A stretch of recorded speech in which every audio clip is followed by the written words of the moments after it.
ચલો આપણે જોયું કે સરે સોમનાથ લખ્યું છે. સાહેબ પોતાનું નામ લખવાની ઉતાવળમાં સુદામા અને ગાંધીજીના વતનને ભૂલી ગયા. સિંધુએ વિનય વિવેક જાળવીને કહ્યું, અરે સર તો સોમનાથ લખી નાખ્યું, એમાં સુદામા અને ગાંધીજી. તો ગાંધીજીનો જન્મ ક્યાં થયો હતો? સોરી, પોરબંદરમાં. તો એમ કે સુદામાનું વતન, સુદામા કૃષ્ણના મિત્ર છે, એ પણ પોરબંદર રહેતા હતા. તો એમ કે ભૂલી ગયા. તો અરે હા, દ્વારકા અને માધવપુર વચ્ચે પોરબંદર તો ખરું, બરાબર. પોરબંદર આવે. રાષ્ટ્રપિતાના જન્મસ્થળને કેમ ભૂલાય? કે તો ગાંધીજીના આપણા રાષ્ટ્રપિતા છે, બરાબર. કે ગાંધીજી રાષ્ટ્રપિતા એટલે ફાધર ઓફ ધ નેશન. આપણા રાષ્ટ્રપિતાના જન્મસ્થળને આપણે કઈ રીતે ભૂલી શકીએ? ગાંધીજીના જન્મસ્થળને આપણે ભૂલાય નહીં, બરાબર. એ રીતે એમણે સાચવીને પછી લખે છે, પોરબંદર લખ્યું. અને ત્યાંનો દરિયો પણ મુંબઈના ચોપાટી વિસ્તારને ભૂલાવી દે એવો છે. અને તમે મુંબઈ ચોપાટી તમે ગયા જ હશો. એટલો સરસ દરિયા કિનારો, પણ મુંબઈ શું થાય, દરિયા કિનારો ચોપાટી છે ખરું, પણ એટલા બધા લોકો હોય ને એટલે મજા જ ના આવે. આપણને ઓછા લોકો હોય તો જરા ગમે, બરાબર. પણ ચોપાટી પર લોકો દરિયા કિનારે જવા કરતાં ભેલપુરી ને આઈસ્ક્રીમ ને પાણીપુરી ને પાઉંભાજી ને એ બધું ખાવા બહુ જતા હોય. તો સોમનાથનું પ્રભાસ ક્ષેત્ર મનુષ્યના પુરાતન નિવાસનું કેન્દ્ર છે. એટલે કે સોમનાથનું જે પ્રભાસ ક્ષેત્ર છે એ મનુષ્યના પુરાતન એટલે જૂનામાં જૂના સમયનું છે. આ વિસ્તારમાંથી મનુષ્યની પ્રાચીનમાં પ્રાચીન ખોપરી મળી છે. ઓહો, જૂનામાં જૂની જે સ્કલ, ખોપરી એટલે સ્કલ, એ મળેલું છે. અહીંનું મંદિર અનેકવાર તૂટ્યું છે, પણ ભક્તોની શ્રદ્ધા વધતી રહી છે. કે અહીંયા જે સોમનાથ પ્રભાત ક્ષેત્રમાં સોમનાથનું જે મંદિર છે, સોમનાથ દાદાનું, આપણે શિવલિંગ 12 જ્યોતિર્લિંગમાં મોટામાં મોટું અને ફર્સ્ટ છે સૌરાષ્ટ્રી સોમનાથમ છે, બરાબર. કે સોમનાથનું મંદિર છે પ્રભાત ક્ષેત્રમાં ખૂબ મોટું.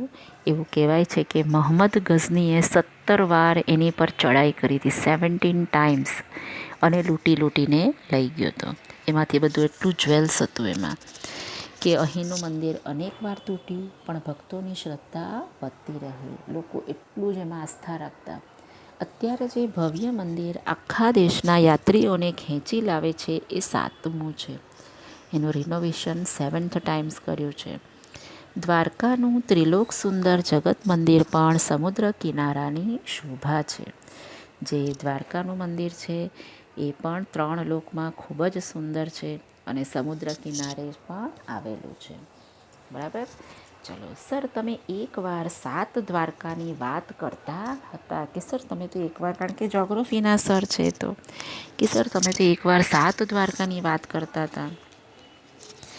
હા, એ માટે આપણે 5000 વર્ષના ઇતિહાસમાં દાખલ થવું પડે. ક્યાં દાખલ થવું પડે? 5000 વર્ષ પહેલાંના ઇતિહાસમાં. વિદ્વાનો કહે છે કે અત્યારનું મંદિર 7મી વાર બંધાયેલું છે. તો કેટલાક સંશોધકો જુદા જુદા સ્થળોને દ્વારકા તરીકે ઓળખાવે છે. કે દ્વારકાનું મંદિર પણ આ 7th ટાઈમ છે એમ કે. પણ કેટલી વાર ઘણા લોકો કહે ઘણી જગ્યાને દ્વારકા, દ્વાર એટલે રસ્તો અને કા આવવાની જગ્યા, બરાબર. દ્વારકા એટલે ભારતમાં સમુદ્ર માર્ગે પ્રવેશવાનું દ્વાર, એને ગેટવે ઓફ ઇન્ડિયા કહેવાય.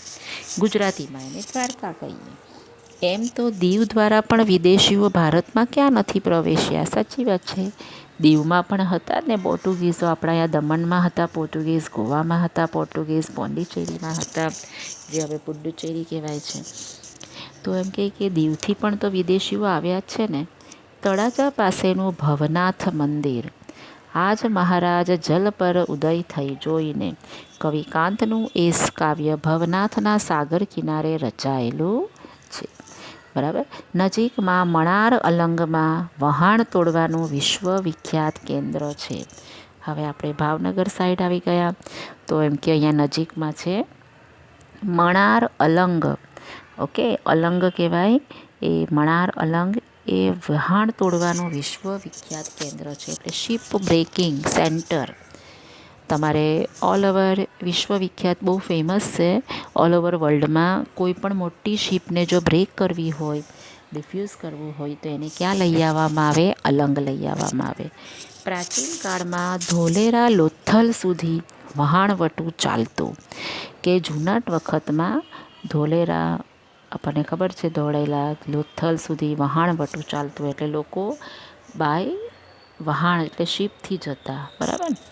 લોથલ અને તિથલને કશો સંબંધ ખરો? વરુણે પૂછ્યું. બંને રાઇમિંગ વર્ડ્સ લાગે ને, એટલે કહેવાય તિથલ અને લોથલને કંઈ સંબંધ ખરો?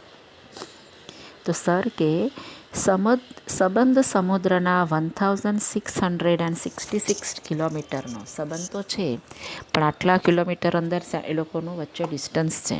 પણ જો આપણે તિથલ જઈશું તો દાંડીના દર્શન પણ કરીશું. કારણ કે વચ્ચે પહેલાં નવસારી આવે, પછી વલસાડ આવશે. તો આપણે પહેલાં દાંડી જશું. સમુદ્ર ઉદાર હૈયે માનવ જાતિને મીઠું પૂરું પાડે છે. એ તો સાચી જ વાત છે. સમુદ્ર ફ્રીમાં આપણને મીઠું આપે છે. અંગ્રેજોએ એના પર વેરો નાખ્યો. વેરો એટલે ટેક્સ. ગાંધીજીએ એક મુઠ્ઠી મીઠું લઈને સત્યાગ્રહ કર્યો. એમણે શું કર્યું? સત્યાગ્રહ કર્યો. ગાંધીજીએ એક મુઠ્ઠી મીઠું લઈને અને વેરો નાખવાના કાયદાને પડકાર્યો. એમણે ચેલેન્જ કરી કે તમે સોલ્ટ પર ટેક્સ નાખી શકો નહીં, એ તો ફ્રી છે. આખો દેશ બેઠો થયો.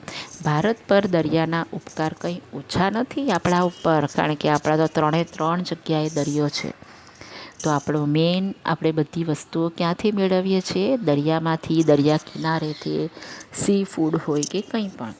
સર, આપણે દીવથી દાંડી સુધી નૌકાનો પ્રવાસ કરીએ તો કેવી મજા આવે.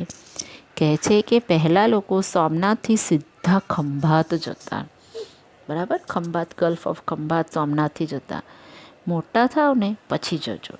આપણે પહેલાં જાણવું જોઈએ કે કઈ મોસમમાં ક્યાંથી ક્યાં જવાય. આપણને બધી એ ખબર હોવી જોઈએ.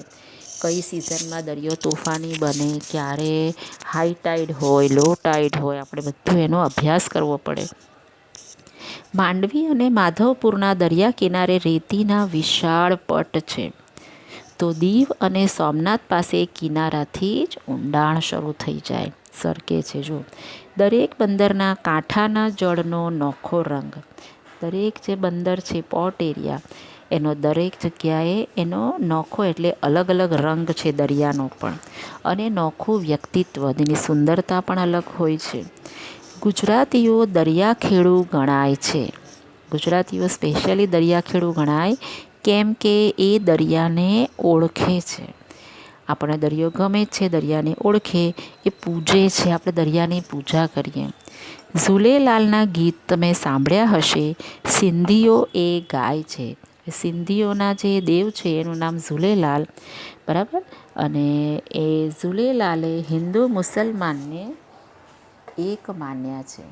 હવે કે ઝૂલેલાલના ગીત આપણે સાંભળ્યા હશે, અને સિંધીઓ તે ગાય છે, અને એને એક માન્યા છે હિન્દુ મુસલમાનને.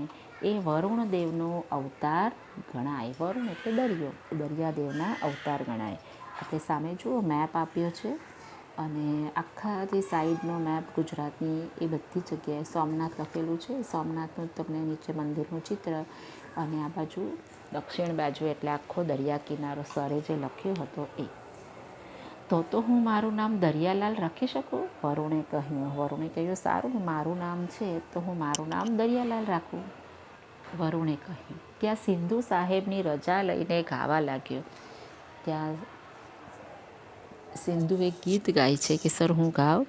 પછી કે ઓ લાલ મેરી પત રખિયો ભલા ઝૂલેલાલણ. આ એક ગીત છે, બહુ જૂનું છે, પણ અત્યારે રિમિક્સ થઈને 1 વર્ષમાં પાછું આવ્યું હતું. એમ ગીત ગાય છે. આખો વર્ગ તાળીઓ સાથે જોડાયો. બધા ગાવા લાગ્યા. બરાબર? ક્લેપ કરીને. તો આ લેસન અહીંયા પત્યું. તમારે 25 હાર્ડ વર્ડ્સ 3 ટાઈમ્સ લખવાના છે, અને શબ્દ સમજૂતી લખવાની. આપણે જોઈએ શબ્દ સમજૂતી. ઉર એટલે હૃદય, અમી અમૃત, મીઠાશ પ્રતિનિધિને બદલે ના તરફથી કામ કરવા નિયુક્ત થયેલો માણસ, લેખ લખેલું તે લખાણ, અંજલિ ખોબો પોષ, નોખું જુદું અલગ, અવતાર જન્મ દેહ ધારણ, સંસારમાં પ્રભુ કે દેવનો જન્મ થવો. રૂઢિપ્રયોગ દરિયાવ દિલ હોવું, ઉદાર દિલવાળા હોવું, અમી વાદળી ઉઠવી, કૃપા થવી, મહેર થવી. હવે આ ગ્રામર છે, નામપદ ક્રિયાપદ, એ હું તમને પછી કરાવીશ. તમે તમારો પેજ ટર્ન કરો, આપણે અભ્યાસ જોઈએ. તમારા અહીંયા ટેક્સ્ટબુકમાં નથી આપ્યું. આ છે મેં તમને વિડીયો બનાવું છું એમાં, પણ આપણી ટેક્સ્ટબુકમાં છે MCQ. વર્ગ શિક્ષકે 3 વિદ્યાર્થીઓની સમિતિ કેમ નીપી હતી? તો પ્રવાસ સ્થળ નક્કી કરવા માટે. MCQ. શિક્ષક સોમનાથભાઈ વિદ્યાર્થીને એના જન્મદિવસે શું આપતા? શુભેચ્છા. સૌરાષ્ટ્રના સાગરકાંઠાનું વૃંદાવન કોને કહેવાય છે? માધવપુરને. હવે સમિતિમાં કયા કયા 3 વિદ્યાર્થીઓ હતા? તો રેવતી, વરુણ અને સિંધુ. બરાબર. હવે છેલ્લે કયા સ્થળનો પ્રવાસ યોજાઈ ગયો હતો? તો છેલ્લે ક્યાં ગયા હતા એ લોકો? આબુ અંબાજી. ઝવેરચંદ મેઘાણીએ બાપુ માટે કયું ગીત ગાયેલું? ઝવેરચંદ મેઘાણીએ બાપુ માટે સાગર કિનારા અંજલિ નવ ઢોળજો એ ગીત ગાયેલું. સમિતિએ કયા સ્થળનો પ્રવાસ યોજવાનું નક્કી કર્યું? તો સમિતિએ કયા પ્રવાસ કે કચ્છનું માંડવી, સૌરાષ્ટ્રનું માધવપુર અને દક્ષિણ ગુજરાતનું તિથલ. વહાણ તોડવાના વિશ્વવિખ્યાત કેન્દ્રનું નામ આપો. તો શું છે? મણાર અલંગ. હવે છે પાટિયા ઉપર કઈ પંક્તિઓ લખાયેલી હતી? તો પાટિયા ઉપર શું લખાયેલું હતું? કે રેલાઈ આવતી છો ને બધી ખારાશ પૃથ્વીની, સિંધુના ઉરમાંથી તો ઉઠશે અમી વાદળી. તો અહીંયા કે છે આ પંક્તિઓ કેમ લખવામાં આવી હતી? કારણ કે આજે વર્ગના પ્રતિનિધિ સિંધુનો જન્મદિવસ હતો. માધવપુરનું વર્ણન પાઠના આધારે કરો. તો તમારું પેજ નંબર 22 પર લાસ્ટ પેરેગ્રાફ છે, આપણે વાંચ્યું હતું એ તમારે આખો લખવાનો છે. દ્વારકા વિશે 4-5 વાક્ય લખો. તો એમ દ્વારકા માટે તો આપણે જોયું છે, દ્વારકા એટલે દ્વારકા એ અત્યારનું 7મી વાર બંધાયેલું મંદિર છે, પણ એના તરીકે કેટલાક સંશોધકો જુદા જુદા સ્થળને દ્વારકા તરીકે ઓળખે. દ્વારકા એટલે ભારતમાં સમુદ્ર માર્ગે પ્રવેશવાનું દ્વાર, ગેટવે ઓફ ઇન્ડિયા. બરાબર. હવે ત્યાં જગત પ્રસિદ્ધ દ્વારકામાં તો શ્રી કૃષ્ણનું મંદિર આવેલું છે. દાંડી શા માટે પ્રખ્યાત બની? તો અંગ્રેજોએ મીઠા પર વેરો નાખ્યો અને ગાંધીજીએ એક મુઠ્ઠી મીઠું લઈને સત્યાગ્રહ કર્યો અને વેરા નાખવાના કાયદાને પડકાર્યો, માટે દાંડી પ્રખ્યાત છે. ગાંધીજી છેક અમદાવાદથી દાંડી સુધી ચાલતા આવેલા મીઠાનો સત્યાગ્રહ કરવા. ઓકે. આ પાઠમાં ગુજરાતના દરિયાકાંઠાના કયા કયા સ્થળોનો ઉલ્લેખ થયો છે? ઓહો, તો બહુ બધા સ્થળો છે. તો તમારું આવશે પહેલું માધવપુર, પછી દ્વારકા, બેટ દ્વારકા, કોટેશ્વર, નારાયણ સરોવર, પછી આવશે પોરબંદર, યસ. પછી તમારું આવશે દ્વારકા, એ પછી આવશે તળાજા પાસે ભવનાથનું મંદિર એટલે ભાવનગર આવશે, એટલે તમારું મણાર અલંગ, તિથલ, બરાબર, દાંડી, દીવ, એ બધા અંદર આવી શકે. ઓકે. આ પાઠમાં ગુજરાતના એ તો આપણે કહ્યું કયા કયા સ્થળો. હવે તમારું છે તમારા જિલ્લામાંથી કઈ કઈ નદીઓ પસાર થાય છે? હવે આપણા ડિસ્ટ્રિક્ટમાંથી કઈ કઈ નદીઓ, વલસાડ જિલ્લામાંથી તો એટલી બધી તો આપણને ખબર નથી, પણ દમણગંગા છે, અહીંયા આગળ પાર નદી છે, કોલ્લક નદી છે, એની આગળ તમારી ઔરંગા નદી છે. ઓકે. આ નદીઓ કિનારે કયા કયા જોવાલાયક સ્થળો આવેલા છે એ આપણે તો નથી જતા, એટલે કંઈ લખવું નથી એમાંથી. પછી તમારે ઓનલી 5th આન્સર જોશું. ગુજરાતીઓ દરિયાખેડો શા માટે કહેવાય છે? ગુજરાતીઓ દરિયાખેડો ગણાય કેમ કે તે દરિયાને ઓળખે છે અને પૂજે છે માટે.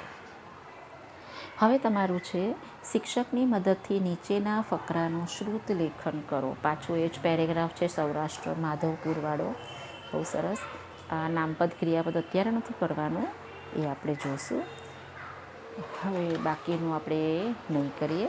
તો આ પાઠમાં આટલું જ છે. ઓકે. તો તમારે આ પાઠ વાંચવાનો, એના હાર્ડવર્ડ્સ લખવાના 25 અને એની શબ્દ સમજૂતી. ઓકે, તો આપણે હવે આના પછી આપણે પૂરક વાંચન કરશું. પૂરક વાંચનના હું 3 લેસન્સ કરાવી દઉં, પછી બીજું આપણે ચાલુ કરશું. થોડું ગ્રામર કરાવવાનું છે, મિસ થોડું વધારે કરાવે છે કારણ કે આપણું બહુ લેન્ધી પોર્શન છે એસે 2નું. 5 પૂરક વાંચનના લેસન્સ એક્સ્ટ્રા છે અને ગ્રામર પાર્ટ. બરાબર, ચાલો તો આપણે મળીએ. થોડું તમે ભણતા રહેજો રોજ ગુજરાતીનું. Take care, by.